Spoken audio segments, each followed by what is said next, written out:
Welcome or welcome back. My name is Megan and I have an endless TBR.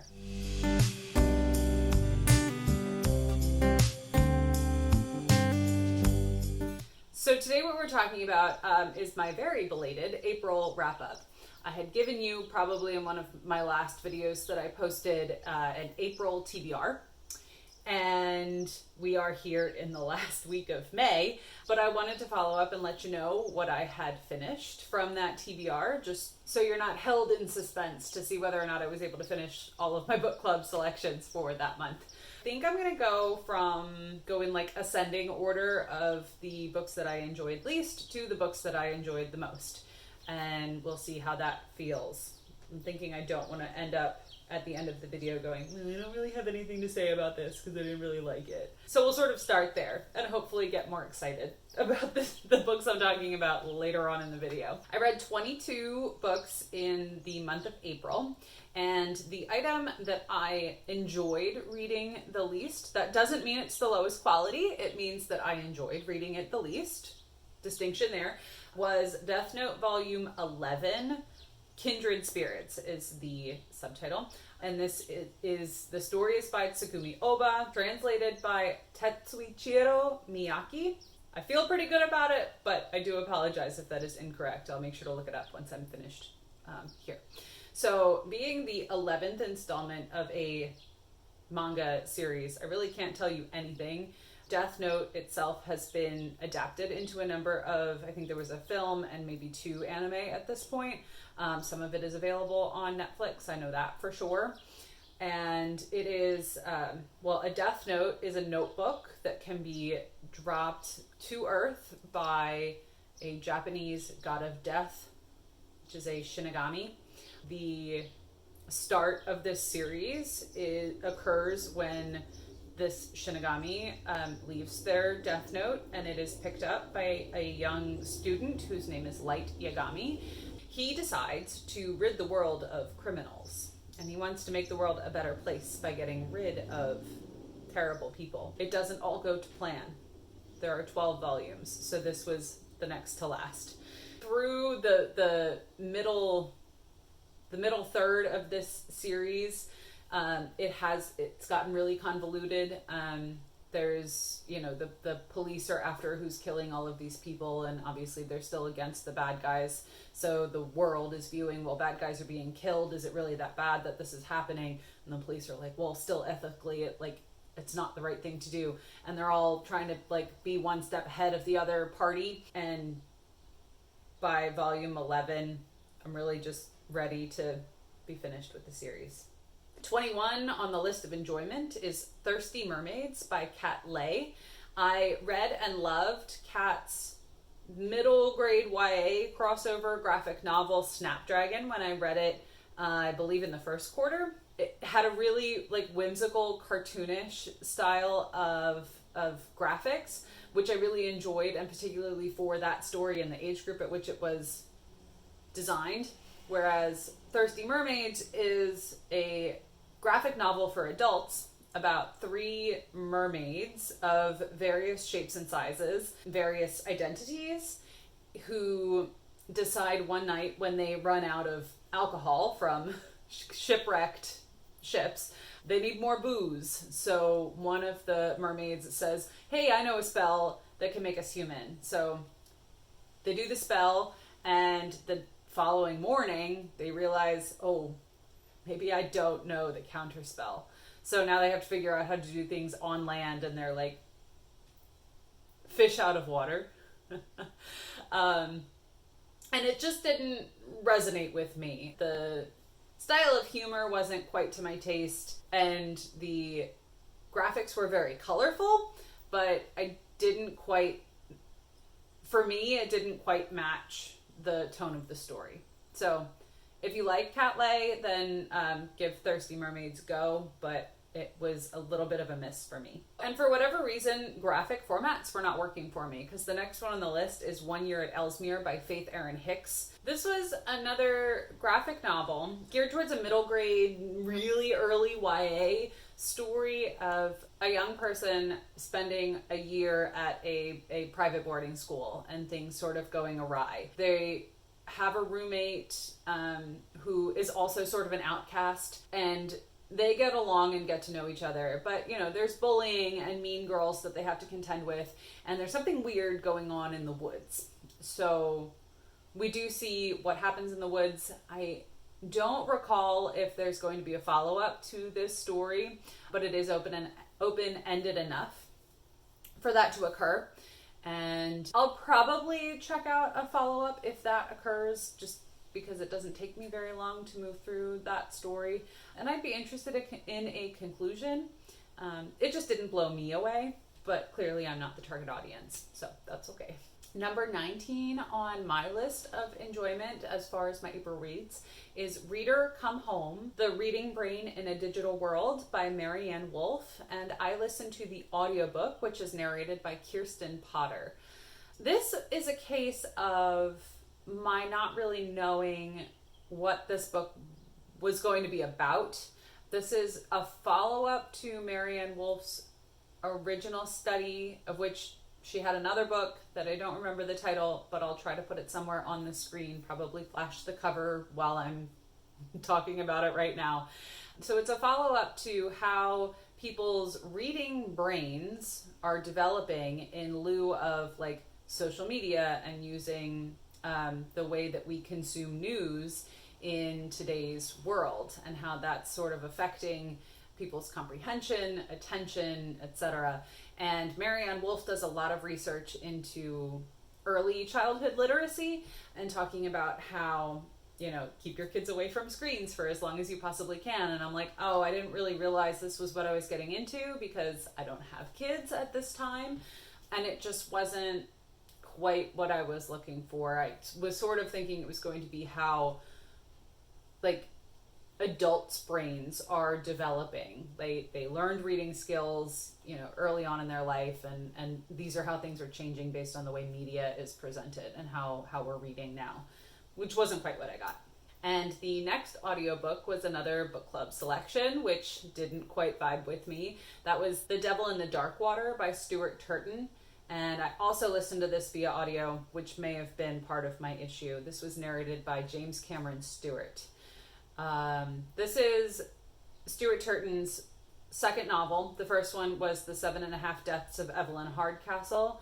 I tried to read that one in print, and I think I tried to listen to that one prior, and couldn't really get along with that one either. So maybe this is not the author for me. He manages to pack in a whole lot of different twisty-turny things.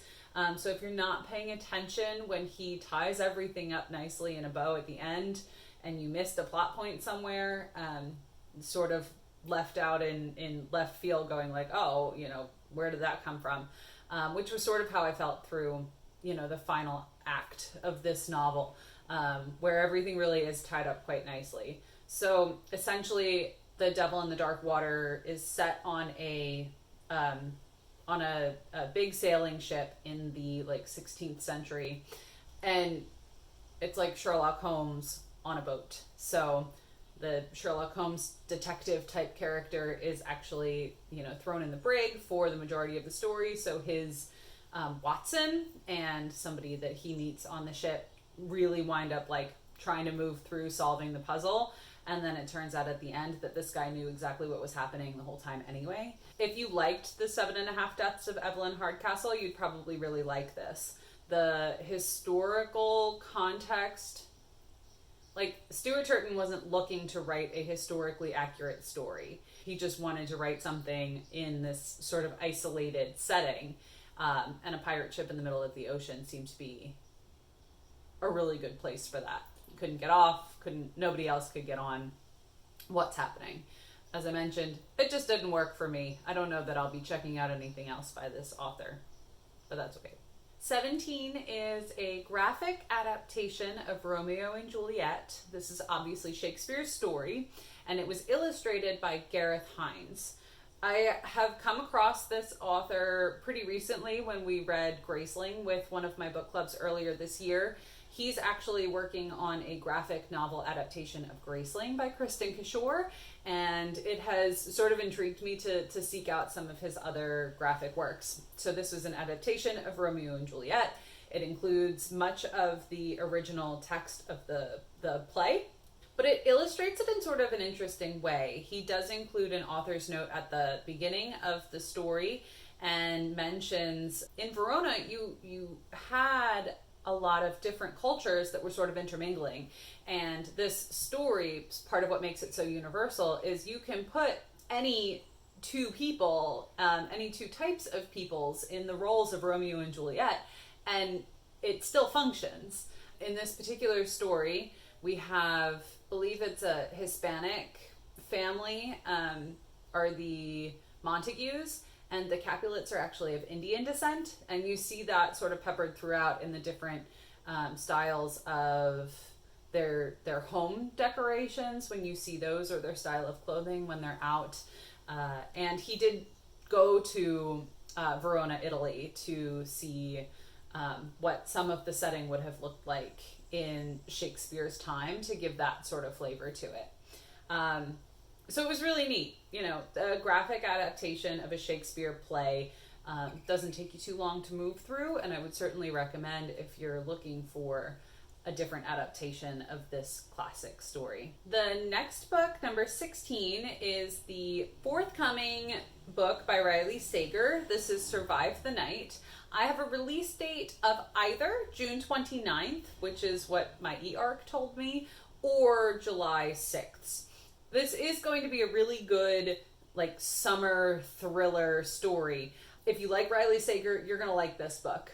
My issue is that Riley Sager has seemed to want to up the ante every time he's got a new book coming out.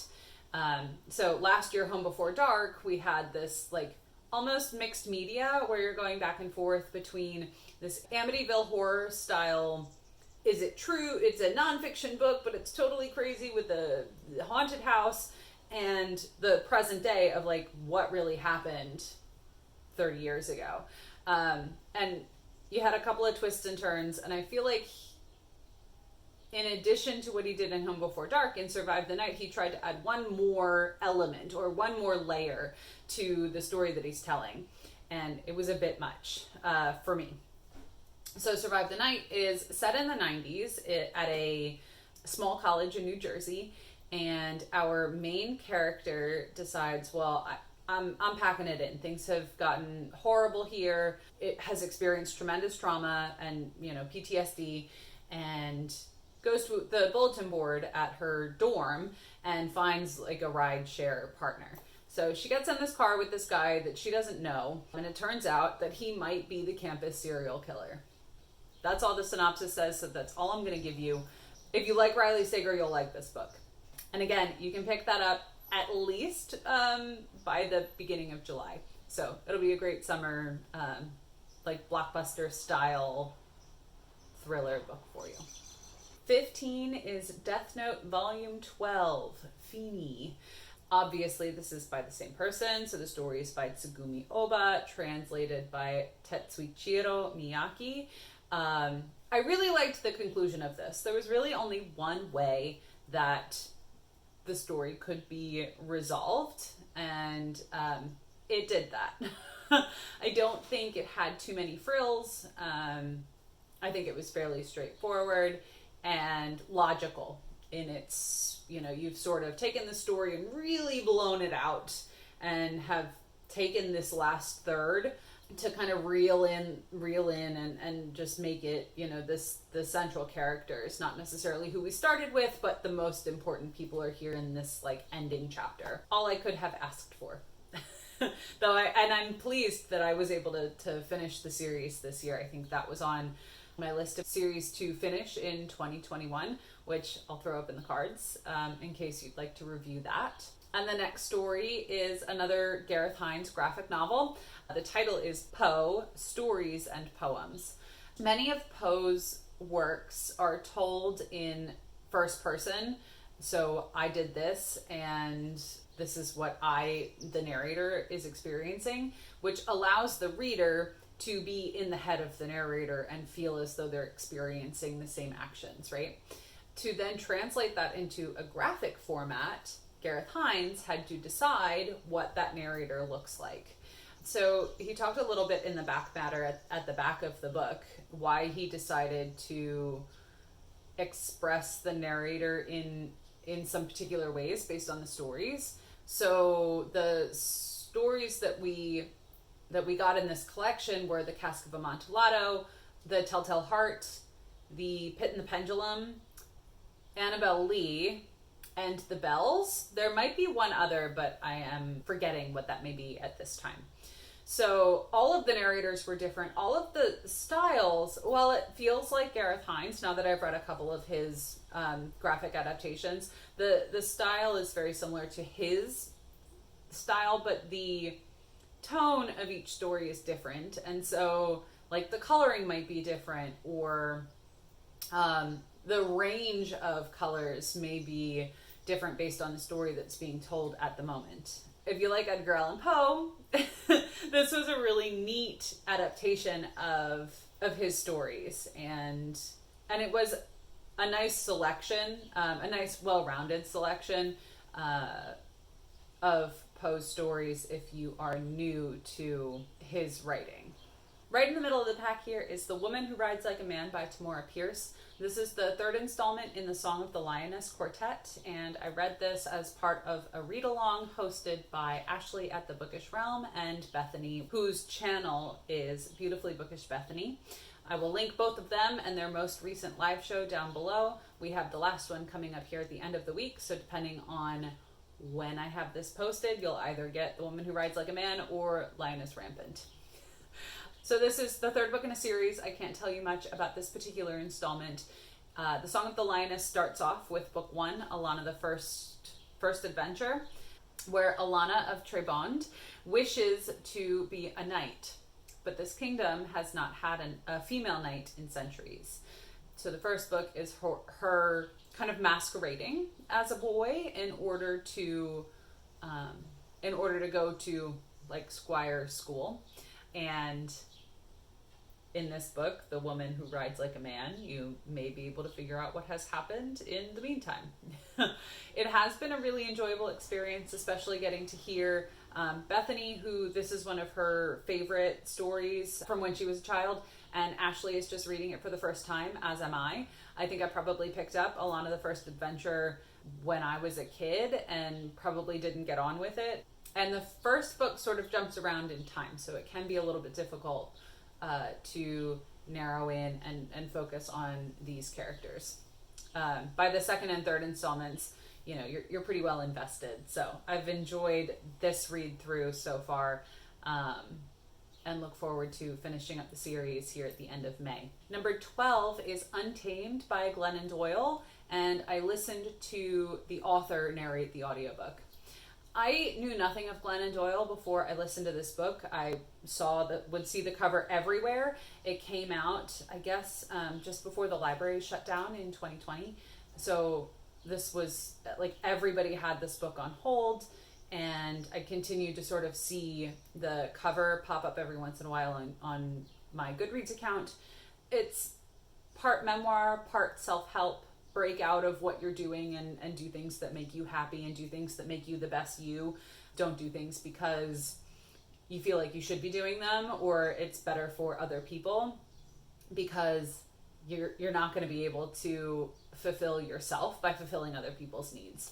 So Glennon seems like a lovely person. She's doing what feels right for her, and I'll probably keep up and take a listen if she has another book come out. So 10 and 11 on the list are both tour novellas by Niveau. They are The Empress of Salt and Fortune and When the Tiger Came Down the Mountain. These stories are so tightly woven with beautiful prose and this really like fairy tale like quality, featuring characters that you just don't see everywhere. When the tiger came down the mountain, you have two cultures that are coming together, and the tigers are very misunderstood, and our perspective character Chi, in trying to keep themselves alive, turns to the tiger and says, well tell me your stories, like how does this play out through your perspective, and I'll bring that back home so that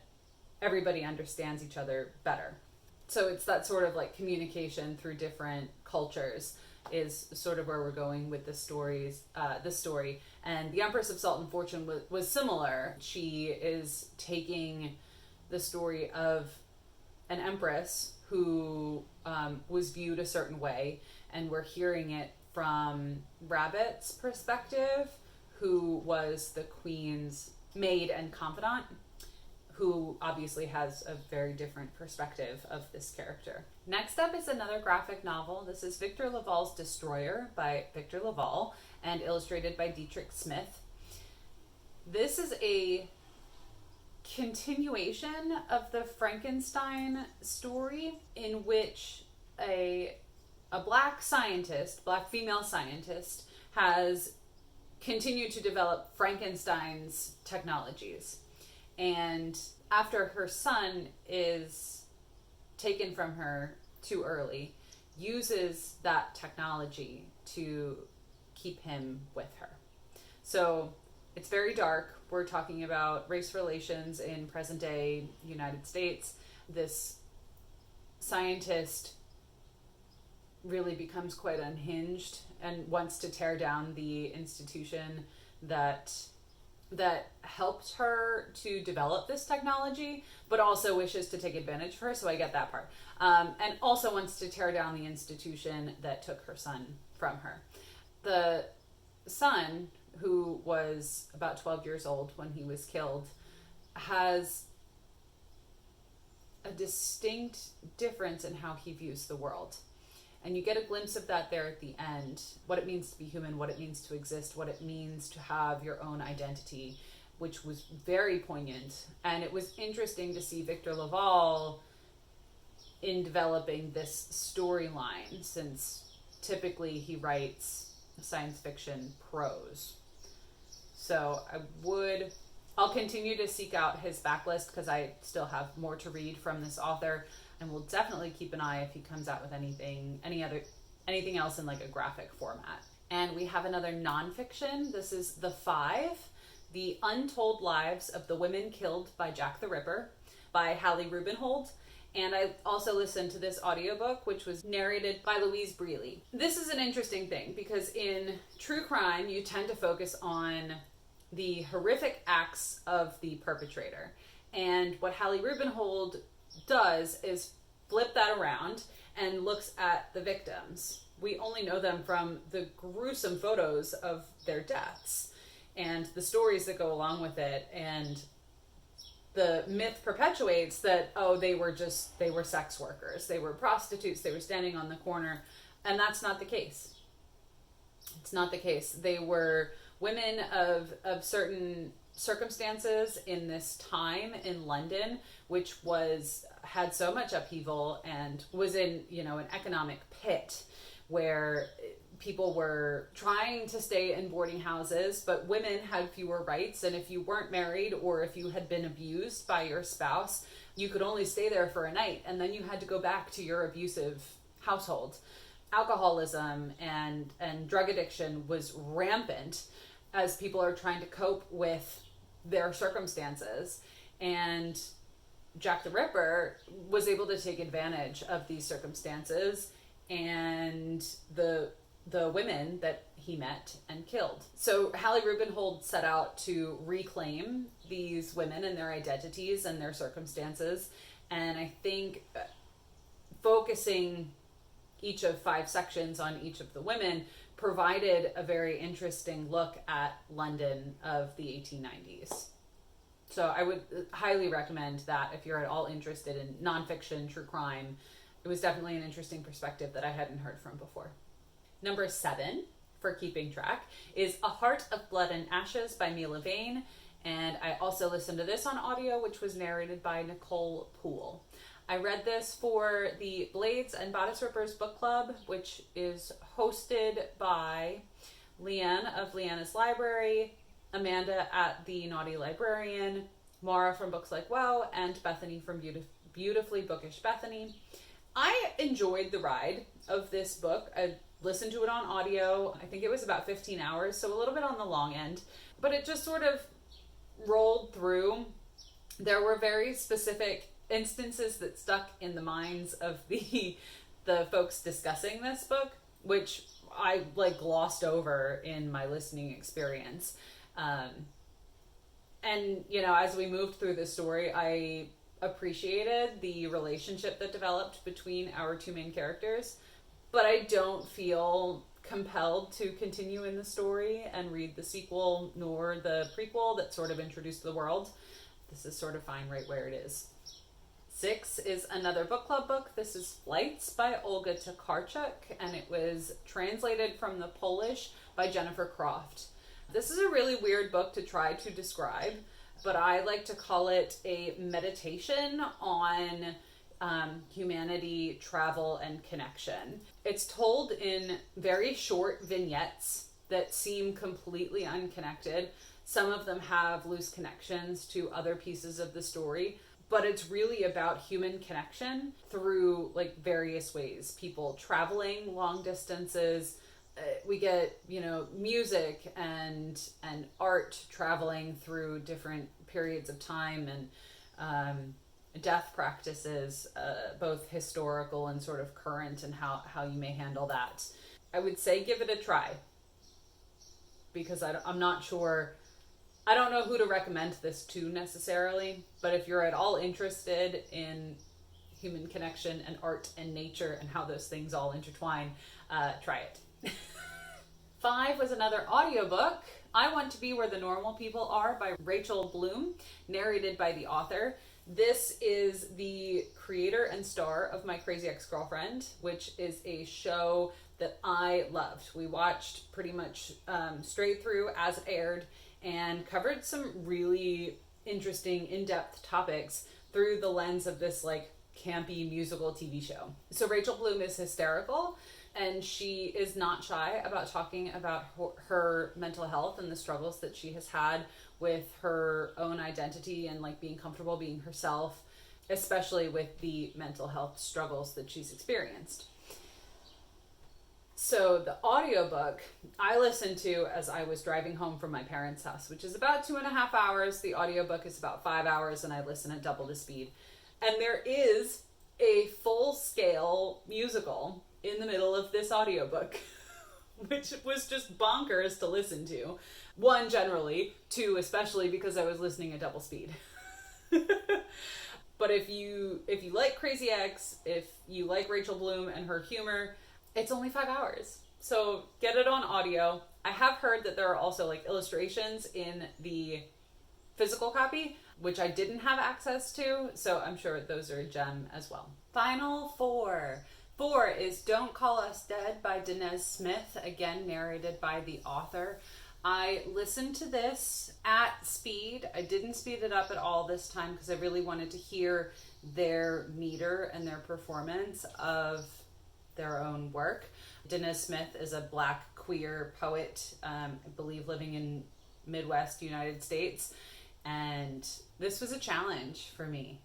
I also had an ebook copy of the verse so that I could sort of keep track as they were reading their own words in my head. And I'm not a big poetry reader, but I kept seeing this at the library, and it would come up on must-read lists. So for April, which is National Poetry Month in the United States, I did want to give this a try. It is difficult, but it is really worth it to hear the experience of a Black queer writer share their experience and share really the darkest parts of that. So I'm sure there are trigger warnings. I'm really bad about providing them, for which I apologize. So if there's anything you might be worried about, I would certainly check out Goodreads or the Story Graph for those content or trigger warnings, but it is something that I would recommend if you're able to handle the subject matter. Number 3 is the continuation of a series.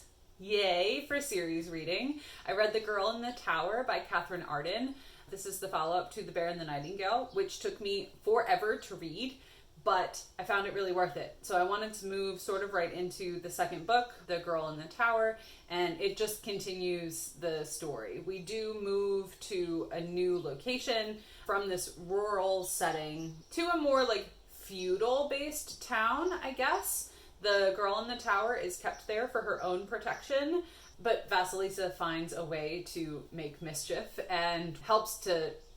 The girl in the tower is her niece, so helps her to sort of see part of the world and expand horizons in that way. Book number 2 is The Initial Insult by Mindy McGinnis. I did originally have this as an advanced audiobook copy. However, it was strictly the narration of the text, like asking Siri to read you an ebook or something, versus the performed audiobook. So the book is available now. I wound up reading it by audiobook through my library, so I borrowed it through Libby. And this was narrated by Lisa Flanagan, Brittany Presley, and Tim Campbell. I have spoken at length about this in probably my most recent vlog, which I will link up in the cards for you in case you'd like to check that out. I loved the experience of this audiobook. This is actually another Poe story, which probably made me pick up the Gareth Hinds graphic novel, and it intertwines a couple of different well-known Edgar Allan Poe stories in a more modern YA mystery thriller story. All of the characters, all of the plot points, the setting, everything is based on Edgar Allan Poe. And if you're familiar with his works and see the allusions come up to even like the less well-known stories, it's really cool how those themes can tie into what's happening to this particular character based on their name or characterizations that they have, and this is the name and it's coming from this other story. Some of which I had to look up. I'm not a huge Edgar Allan Poe fan. I haven't read everything he's ever written, but this is a planned duology, and I will definitely be picking up the second one. And finally, my favorite book from April was the final book in Mary Robinette Kowal's The Glamorous Histories series. The title is Of Noble Family. So this story starts off with a book called Shades of Milk and Honey, and that is a retelling of Pride and Prejudice if Jane Austen's world had magic that they called a glamour. So a glamour is sort of a veil that you could use to create visual art. It can enhance music by adding a visual element. It can maybe animate murals, and that's sort of how it would be used. But they talk about manipulating folds of ether, which was a big thing. They believed that was sort of an element to the atmosphere in Jane Austen's time, and you see it a lot in like steampunk novels, so based in the Victorian era. So this magic, this glamorous magic, is sort of the thread that travels through Jane and Victor's story through the Glamorous Histories.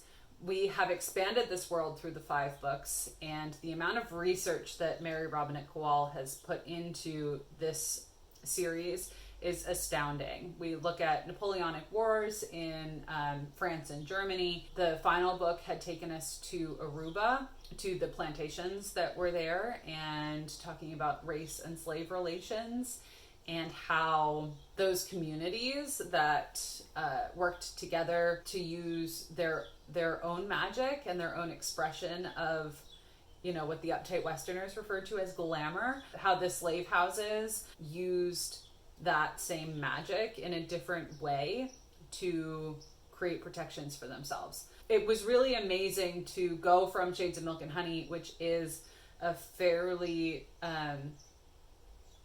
straight retelling of Pride and Prejudice with this like added fantastical element, to Of Noble Family, where we've expanded things so much, and we've seen, Jane and Victor go through so many negative experiences and trauma, and how that has brought them closer, and they've had to learn how to express and connect to each other. It was really very cool. I look forward to reading more from this author. Was definitely my favorite book that I read in April. Seeing that we're in the last week of May when I'm filming, hopefully we'll get the May wrap up coming up shortly. And I'd love to hear what your favorite book that you have read recently. Doesn't have to be in April or May. Just tell me what your favorite book is that you've read recently. And if you don't have anything noteworthy to tell me about, then you can put some sort of flower emoji in the comments. April showers bring May flowers, and May is when I'm recording this video. So I hope that you have a great day, and I will see you in my next video. Bye.